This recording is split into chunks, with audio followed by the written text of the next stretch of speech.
Eu estava meditando quando me apareceu uma entidade e vendo meu pensamento, lamentando as dores que temos vivido em nossos arraiais, lamentando o meu próprio fracasso, de não haver sensibilizado uma alma para a vivência do Evangelho. O Espírito me disse, em alemão, tenha calma. O meu cérebro traduziu. Ele estava vestido de um pijama de listras. E então ele me contou a seguinte história. Em 1942, em um amanhecer numa aldeia da então Tchecoslováquia, hoje 2 países, o tcheco e o eslovaco, seus irmãos acordaram-no, porque a cidade havia sido invadida e ali estavam as tropas de choque, reunindo judeus para que fossem arrancados da modesta aldeia e levados para um campo de concentração, de trabalhos forçados e de extermínio. Ele tinha apenas 12 anos. Havia uma compreensão jovem, mas forte, que lhe dava talvez uma idade maior. E de repente ele estava tremendo de frio com todos, ali na praça, com sua mãe, suas 2 irmãs, seus 3 irmãos. E então foram arrastados para um trem de gado e jogados ali como animais. E sem saber de nada, o trem partiu, avançou o dia, venceu a noite. E na madrugada seguinte, ele parou em uma cidade da Polônia. Naquele momento, saíram do trem aos gritos e às chibatadas. O ambiente se havia tornado promíscuo, daquelas horas terríveis de presídio e de movimentação. E nesse momento seus irmãos pegaram-no e disseram-lhe, vão lhe perguntar o nome e a idade. Então diga o Warren, 16 anos. Mas somente isto. As pessoas foram divididas, as mulheres, as crianças, os idosos, os doentes, e foram mandados imediatamente para uma casa baixa, quadrangular, de portas largas, de onde saía uma frouxa luz. Veio um soldado e perguntou-lhe nome e idade. Warren, 16 anos, para a direita. Desta forma ele foi poupado. E começou a ser levado de um a outro campo de trabalhos forçados. Os anos se passaram e em 1945 ele era um trapo. Estava com 17 anos e havia resolvido suicidar-se por fim, atirar-se na cerca eletrificada, quando saiu caminhando com o pensamento da autodestruição. E do outro lado estava uma jovem comendo uma maçã. Ela o olhou e ele olhou para a maçã. Fazia um largo período que ele não comia uma maçã. Ela viu o olhar, assustou-se com aquele homem esquelético e atirou a maçã por cima da cerca. Ele apanhou-a no chão, nem sequer a limpou e devorou-a. Então, ela perguntou se ele falava Yiddish, se falava a língua judia. E ele bendeu a cabeça, porque não tinha forças para responder. E ela disse, amanhã às 10 eu volto. E no dia seguinte às 10, ela voltou sorrindo e atirou-lhe outra maçã. 1 mês, 3 meses, e ele foi adquirindo necessidade de viver. A vida tinha um objetivo, Aquela menina estranha que ele ignorava o sofrimento, dava-lhe uma maçã diária e olhava com uma surpresa estranha e fugia.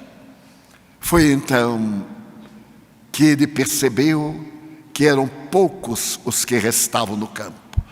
Todos estavam sendo aceleradamente levados à câmara de gás, fuzilados, atirados em cova geral e queimados.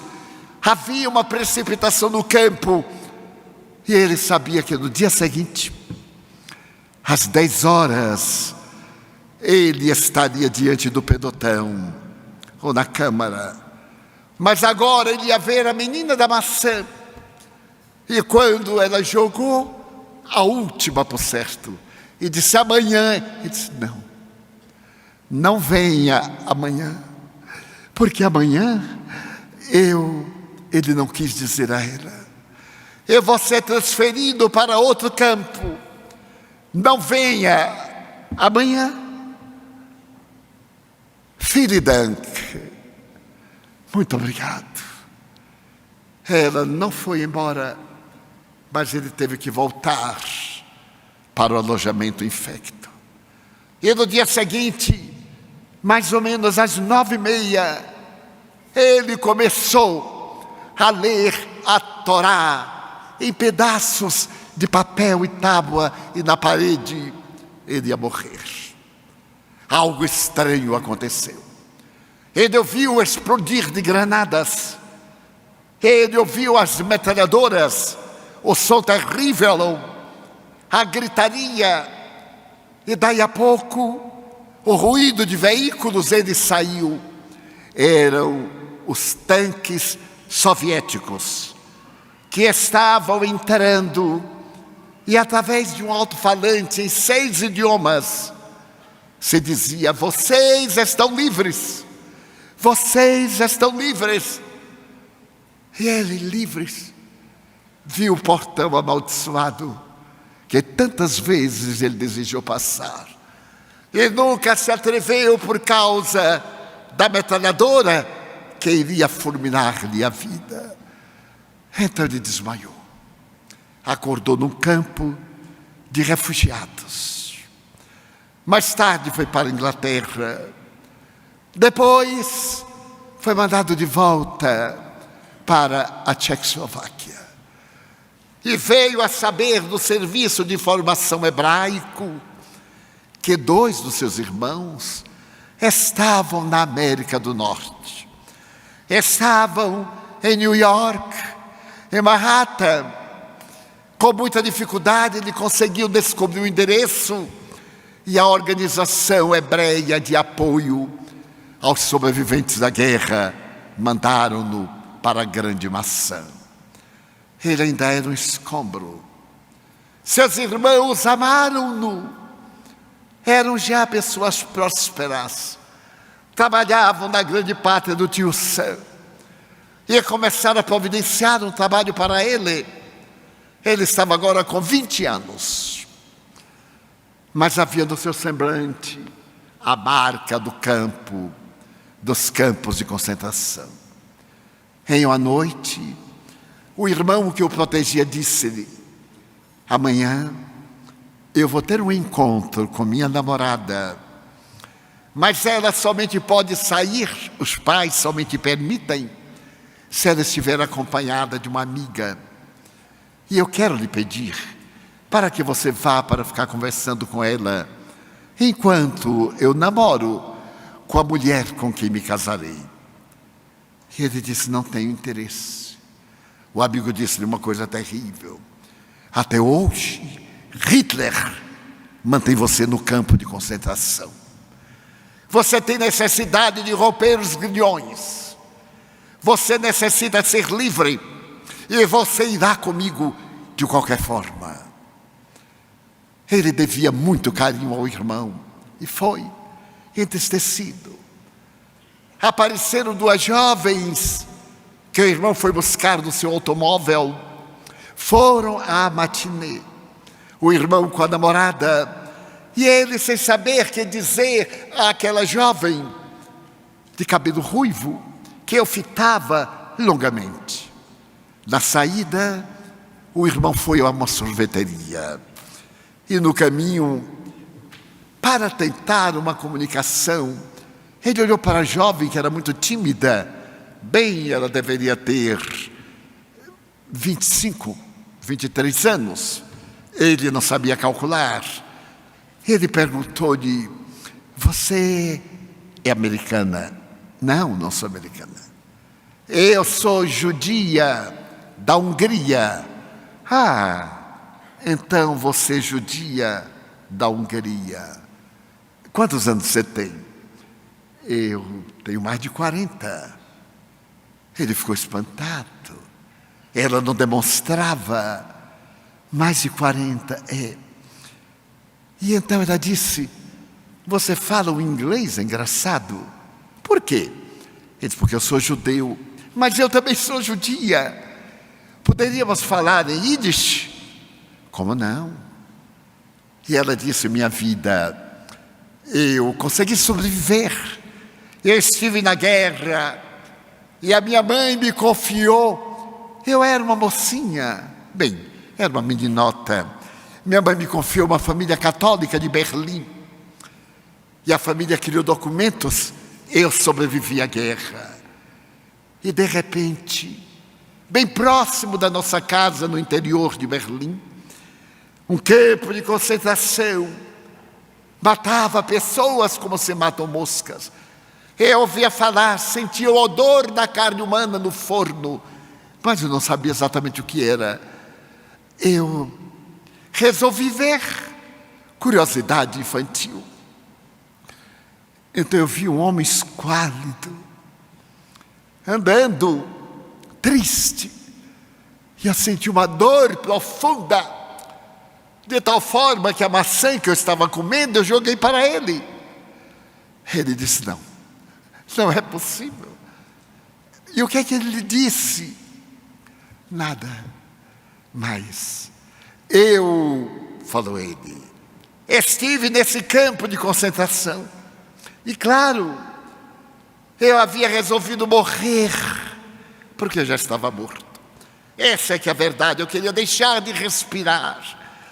E saí despedido e do arame farpado no qual eu ia jogar meu corpo. E vi uma menina comendo uma maçã. Ela jogou-me. A moça disse: pare o carro. Essa menina fui eu. Ele disse: não pode, não pode ser. Não me iluda. Você lembra, por acaso, da última frase que eu disse? Como não? Você disse: não volte amanhã, porque eu vou ser transferido para o outro campo. Ele desmaiou nos braços dela. No dia seguinte, voltaram a encontrar-se. E ele falou: sempre eu a amei. Desde aquele momento eu carreguei você na minha cabeça. Eu vivia escravo no campo, porque eu me lembrava de você. E nunca eu iria encontrar. Ela disse: nem eu. Eu queria casar-me com você. Mas você não me conhece? Conheço. Eu conheço o seu coração. Eu conheço a sua bondade. E isto para mim basta. Então você terá que falar com meus pais adotivos. Ele contava e chorava. Eu estava quase de joelhos, sentado à cama baixa, deslumbrado. E ele se foi transfigurando diante dos meus olhos. E nós nos casamos. Transferi-me para a Flórida. Fui morar em Miami. Fui muito feliz com essa mulher. Por uma razão. Ela me retirou do campo de concentração. Rompeu os elos. Deu-me paz. Porque só o amor dá paz. O ódio que eu tinha no coração, a amargura, tivemos netos. A minha história foi levada ao cinema em Hollywood. O Homem do Pijama termina diferente, mas ela terminou. Eu deixei meus netos. E Deus, Jeová, me deu a missão de sair pelo mundo, dizendo às pessoas que se amem e àqueles que têm como Messias o Jesus de Nazaré, que se apeguem tremendamente a Ele, porque as dores que virão logo mais são tão profundas que é necessário ter paz para que nada lhe venha acontecer.